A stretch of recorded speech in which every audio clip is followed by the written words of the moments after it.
tap, tap, tap. Is this thing on? Did I manage to turn my mic on this time? Welcome to Good Chats, everybody. Thanks for popping in, Daryl, if you're still around. This is Good Chats, week 81. If you're a new subscriber and you're wondering what this is just me and a bunch of outdoors type crew having a bit of a chat every Wednesday night at 8:15 p.m. We generally talk about railway and history related things, and a lot of them confuse me, and I learn a lot from the audience. So welcome aboard. Chime in and say g'day if you're new to Good Chats. Thanks, JK. Welcome aboard, otherwise known as the remote producer of the show. We've got Kingsley Purvis aboard. Hello, WA. G'day, Steve. Welcome aboard, mate. Oi, O'Malley. Welcome. Cheers for dropping by. Hopefully your week's been good. And busy and productive. Let us know what's been happening. If you've been doing any history chasing or you've been looking anything up. I know Daryl sent me through a few images, which we'll have a look at a bit later on. Yeah, there is a bit of lagging there. I can see that. Yeah, okay, cool. All right. That's the internet for you. So give me a second and I'll sort that out. Might have to do something with the frame rate. But hey, that is just streaming for you. It was working fine when I was testing it earlier. But I might just have to adjust the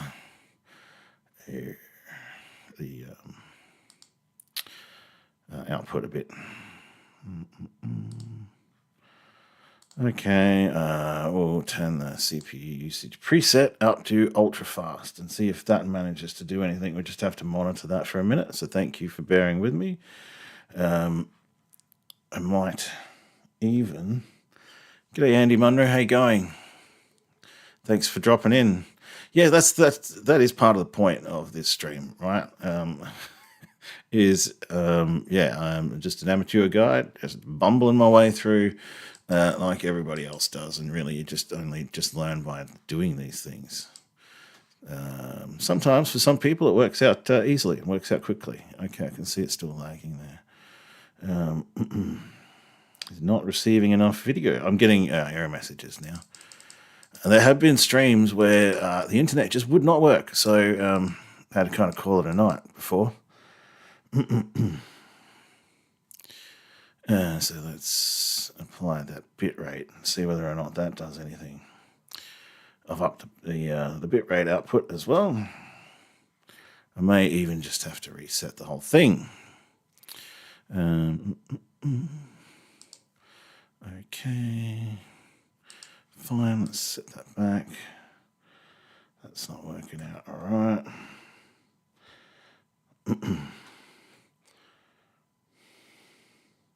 G'day, Pete, welcome aboard. Still trying to solve lagging issues at the moment. I might just have to cut the feed for a minute and adjust some more output settings. And we'll go from there. G'day, Luke's Fishing. Welcome aboard. Thanks for coming. I'm just going to reset the visuals. It looks like we've got a bit of lagging going on, so we'll see what happens.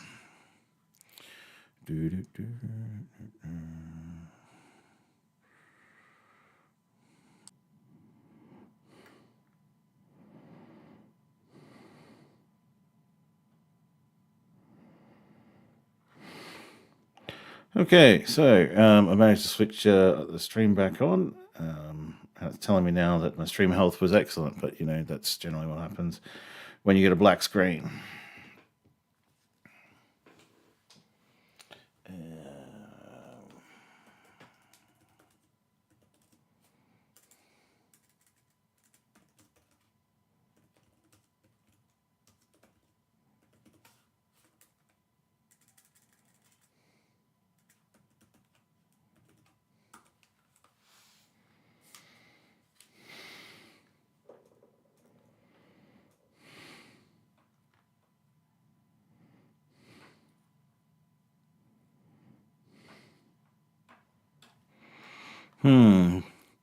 So yeah, I've tried resetting it, and I'm seeing the lag on my monitor here. It's kind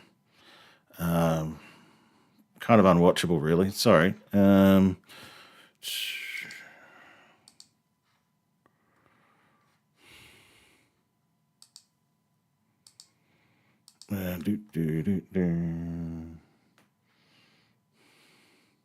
Yeah, or maybe I'll just put some slides on and we'll go from there. Because I did want to show some slides tonight. And I wanted to ask some questions about one of them in particular. I did have some video to play about monocabs as well, but probably wouldn't show that with the lag and stuff going on. So let's just flick straight over to the slideshow. These are a couple of images that, look, I've changed my screen settings as well. So this thing over here is a little bit. Okay, there we go. All right, now. Let's just adjust the slideshow back to that. There we go. Okay, all right.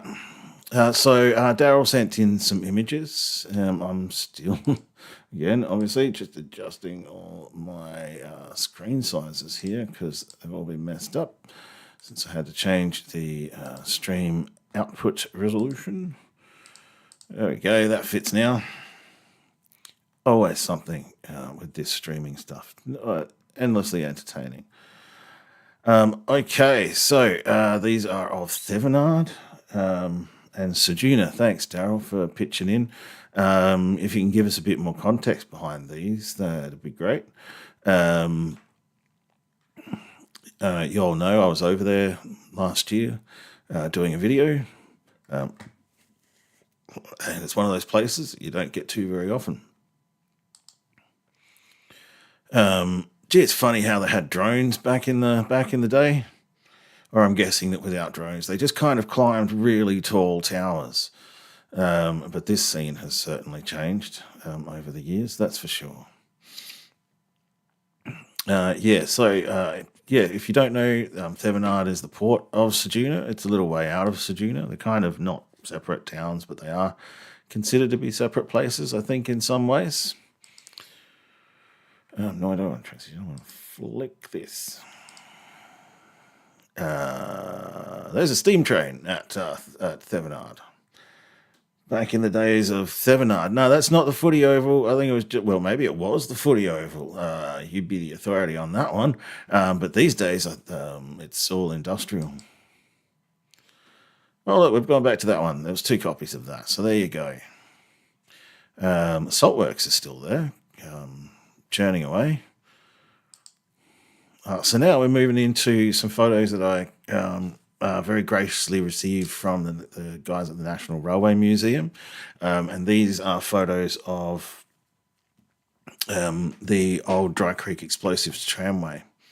Andy and O'Malley, I got notification that some of my footy book requests are trickling in from across the state to my local library. So, I hope to get my hands on those soon, and we'll bring them up for like Book of the Week or something, eh?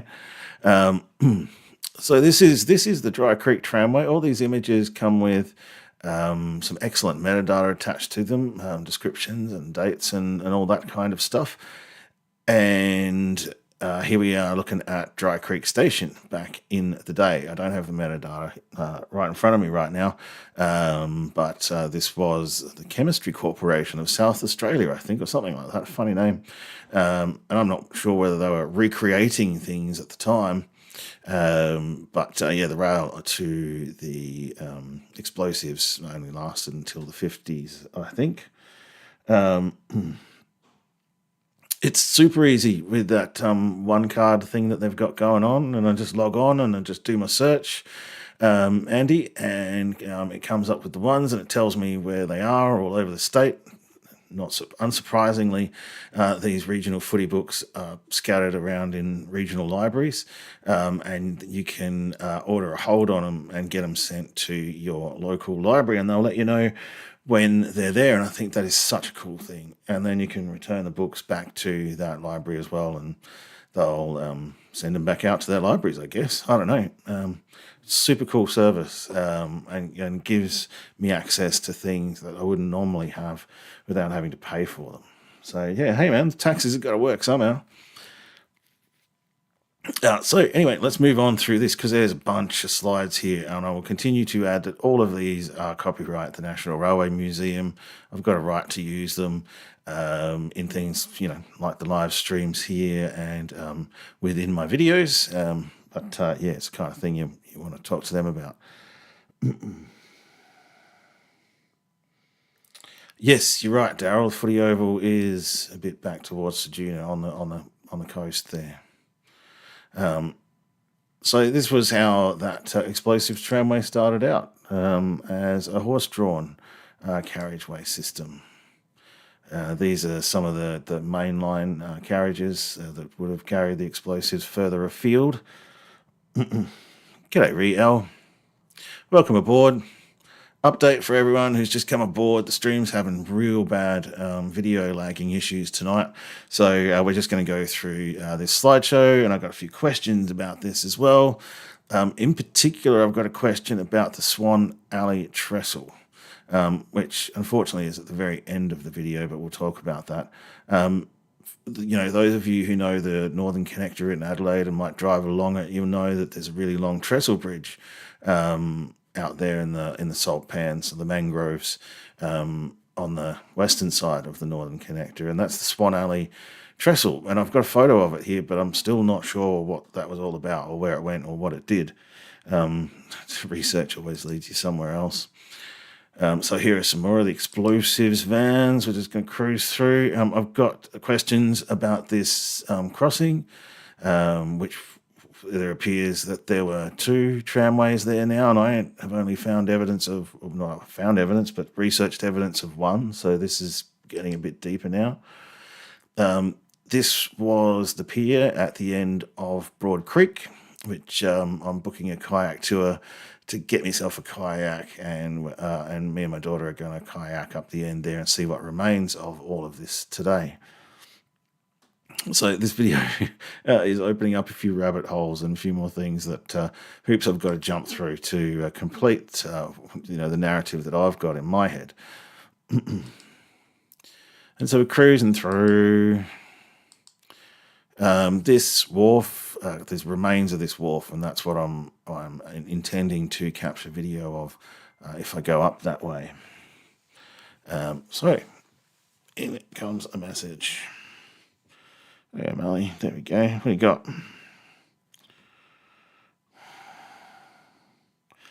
Oh yeah, look at that. I don't have Facebook open at the moment. Maybe I should go to Facebook and jump in there. There we go. So I'd have to share the screen to do that. So let's go to screen cap and transition over and bring that up. Hopefully that works. It's interesting because I'm looking at my monitor now, and the video the lag is really small, and now I'm in a smaller window.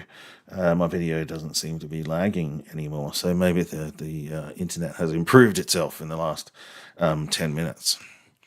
Let's end the screen cap and go back to a check room. Oh, shiv me timbers. I just realized you couldn't really see that because all the screen resolutions have changed. So I'll drag that back for you. Sorry, O'Malley just sent that to me on my phone. And that's a Google Earth image, I'm guessing, or Google Maps satellite image of Thevenard and the old footy oval in the middle there, and you can see the rail line running through there. All right, enough of that. Let's go back to the slideshow. We've got horses with explosives behind them there. That's pretty hardcore. Now I'm going to get my control back over that as well. So we just keep cruising through there. There's another kid. Oh, g'day, History Hunts Down Under.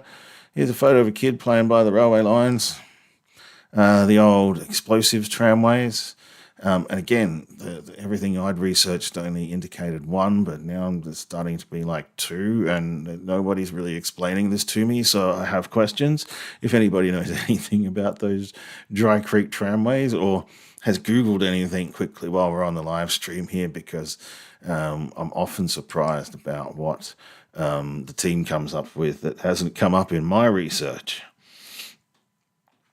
So, yeah, we're talking about the Dry Creek Explosives Reserve and the tramways that used to run from Dry Creek Railway Station through the reserves and over to Broad Creek, where lighters would bring in explosives from ships back in the day when explosives importation was a government thing. Some of the mounds, we go through some of these, and these are a tour that was back in the 1980s, obviously when everything had been torn up. Yeah, I need to get in touch with the Light Railway Museum. I think they would definitely know more. And there's a few other resources that I might want to check as well. But there's always more to. This is one of those ones that seems boring on the face of it, but becomes more interesting as you dig a little deeper. Apparently, one of these vans was on site for a long time, and there are still wetlands trails and stuff like that around there. This is as recent as the 90s, I think. So I wonder if there's any evidence of that remaining on some of these trails down there around the area.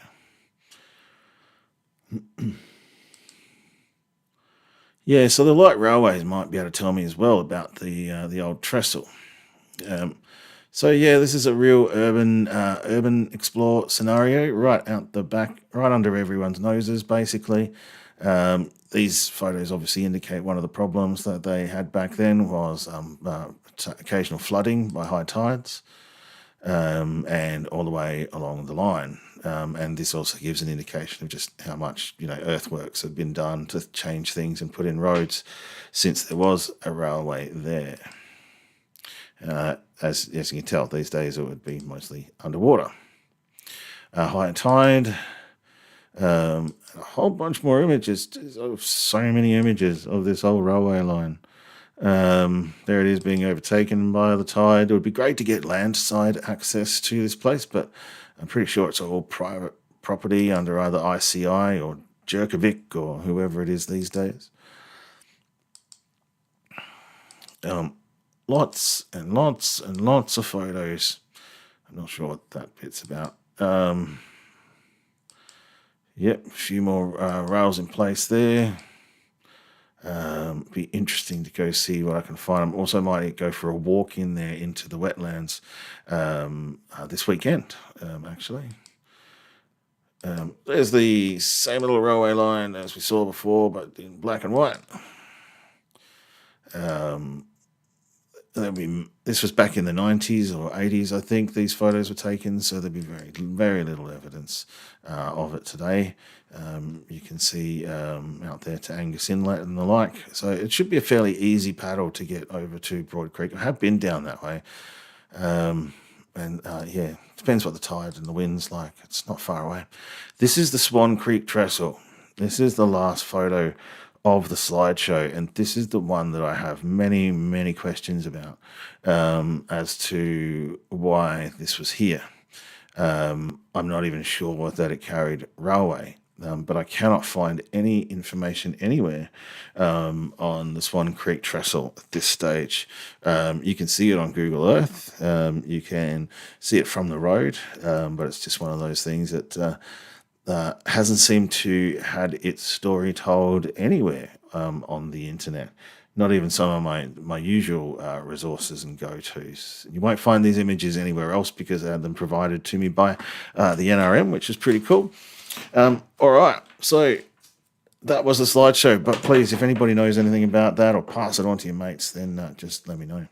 Now I'm going to go very bravely go back to the main source and see whether or not we are now actually working again, and whether or not there's some kind of lag going on. Yeah. Yep, we go back to the lag as soon as I go back to the full screen tonight. So how about I just leave it on? Oops. Leave it on the image of this one Greek trestle, because things seem to be working when I do that. What's my favourite town in each South Australian region? Okay, cool. Yeah, that's so weird, isn't it, Andy? It's not, and then as soon as I go back to the full screen, it's lagging. I don't understand it. I think it might be settings in OBS, or OBS being a bit of a pain, so to speak. Yeah, it is on the west side of the Northern Connector. Yeah, you can see it, quite clearly on your way up and down it. No, it's not. No, the conditions are all the same. It is using a fair bit of CPU tonight, so I'm just going to have to, go and Google all that when I get offline. It's looking like it's using a fair bit more CPU than usual, so I can try turning the kilobyte output right down, because I did turn it right up last week when things were running well. I'm running at some stupid bit rate, so I'll just turn that down. See what that does. Might not do anything. We'll turn it down to the 4500 and flick it on from there. But we're not really going to be able to tell until I go back to this thing. And then I'll have a look at the other computer that I got set up as a monitor. So it looks like still having a bit of a lag. And I experienced a bit of this last week when I was trying to play videos through certain video sources, and they were lagging, and I had to switch to a screen cap. So somewhere along the line, my OBS is kind of breaking down. So I'll work that out off camera. So yes, I guess we can't really talk about Book of the Week because the picture's so small, so I won't really be able to show what's happening there. But everyone chime in on what's your favourite town in South Australian regions. And so I guess, my pick of when I think of regions, I think, okay, all right, the southeast. And what would be my favourite town down there? I'm not really sure, actually. I think Francis looked like a pretty cool little town, to be honest with you, when I travelled through. But maybe that was just because of the epic storm that was chasing me as I passed through Francis that gave it a really interesting backdrop. But Mount Gambier is pretty cool, with all those caves right in the middle of the city. It's really cool. And if I was to think the Murray Mallee, for example, Pinaroo is definitely the place to be. Pinaroo has, I think, some of the cleanest toilets in the country, and many of my road trips and family road trips, we go up and down back through Pinaroo. It's the quickest way out to Sydney and northern New South Wales, for example, by highway, and so that's often the first stop out of town, or the last stop before we get back to Adelaide. Then there's like down south, I guess, the Fleurieu or whatever. And I think for me, probably my favourite town down there would have to be Strathalbyn. That's a place I could spend some time in, and have spent a fair bit of time in. Malang would be another one. I've got some had some interesting times down at Malang over the years. Hahndorf's pretty cool, Daryl, but I reckon Hahndorf's become so jam-packed. And it's it's so internationally touristy that in many ways it's a bit of a job to go to Hahndorf. I tend to go to other places that aren't Hahndorf because you can kind of do similar things.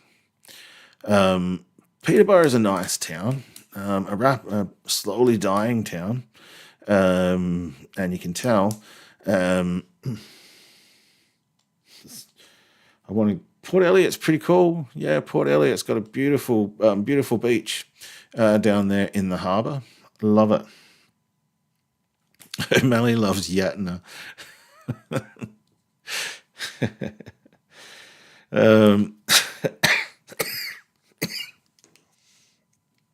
Excuse me, Strathalbyn's damn cool. We're heading to Quorn for my 50th in July. Quorn is definitely one of my favourite towns. Always a stop on the way through to the Flinders Ranges or back. And I think in the overall scheme of things, what would be my favourite town? I reckon it would have to be Renmark. I reckon Renmark's got all the hallmarks of a big enough city, but it's also small, and it's close to a lot of things, and it has a little bit of railway history, and me and my family have a little bit of a history around Renmark as well. So probably because I know it a little bit better than most people. Yeah, Borough's not bad. Borough's not bad. Again, it's a good toilet stop, but there's some parts of Borough that are really nice, and then there's some parts of Borough that are really damn ugly as well. Yeah, I follow the Peterborough. Magnetite Mines is the name that's going to do the God, what's it called? Razorback Ridge. It's going to be a huge iron ore mine that's about 19 to I think maybe 30 odd kilometres from the railway, which is apparently going to provide a huge employment boost for Peterborough. So fingers crossed for those guys. They do have a Facebook page as well. Look up Razorback Ridge Project Darryl on Facebook, and they post pretty frequently, which is interesting. So you can stay in touch with them that way. You read up on Andy? That'd be it's allegedly interesting history, that's for sure. And I kind of stopped saying I really like the sign on the pub at Yatna. Renmark, and that reminded me, Jeremy, too. The Renmark waterfront area is just really, really nice. There's great place to go for a walk. Then you've got the Renmark Club there, good honest meals with a good view. Morgan does great schnitzels. Had one of the best schnitzels in my entire life at the Terminus Hotel at Morgan last year, I think, sometime. So, do yourself a favour and plan to get a chicken schnitzel at the Terminus Hotel at Morgan at some stage in your travels. You won't be disappointed.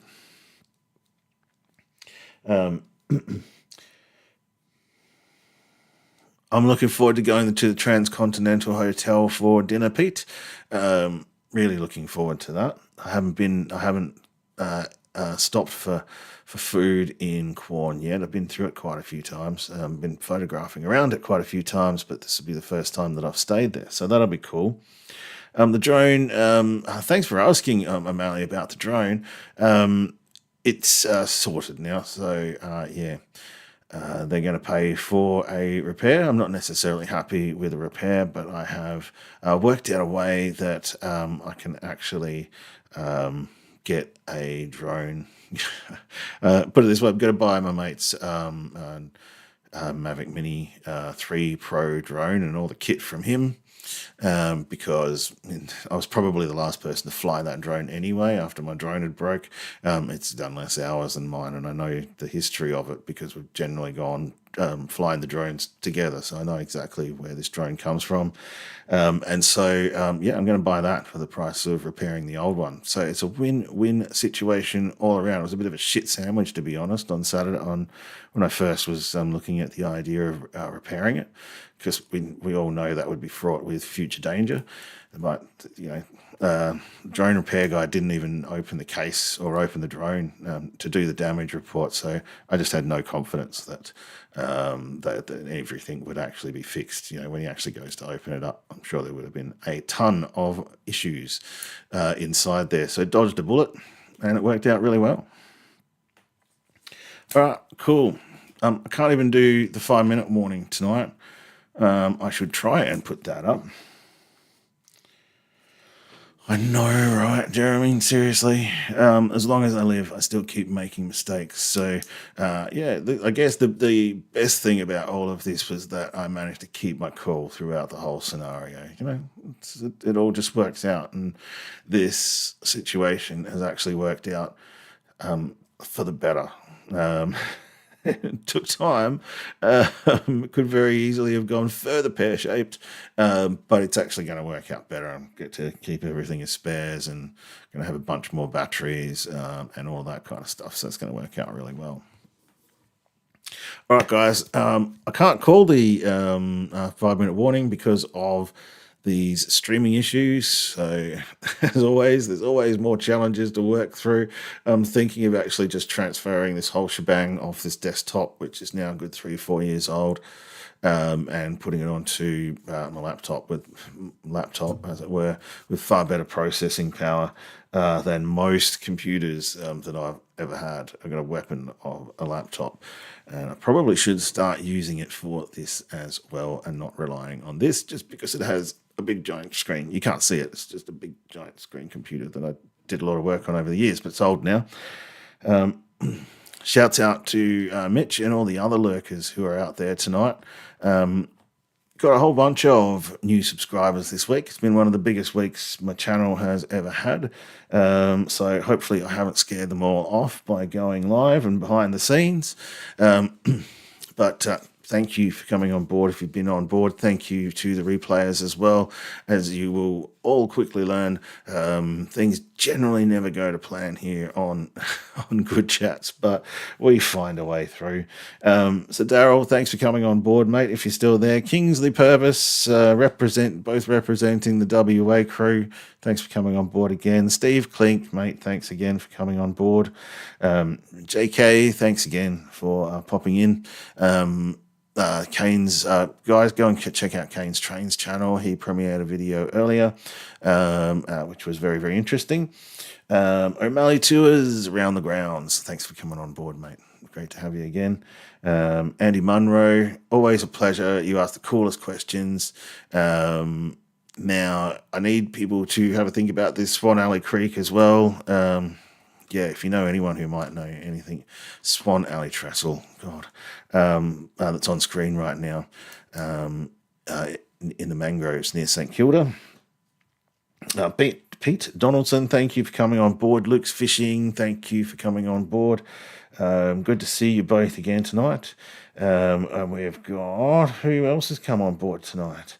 Let's see. Oh my God, if I've missed you, I'm sorry. History Hunter Down Under, bro, love it. Thanks for coming on board. It's been great to see you all as usual. There's been a few challenges or whatever.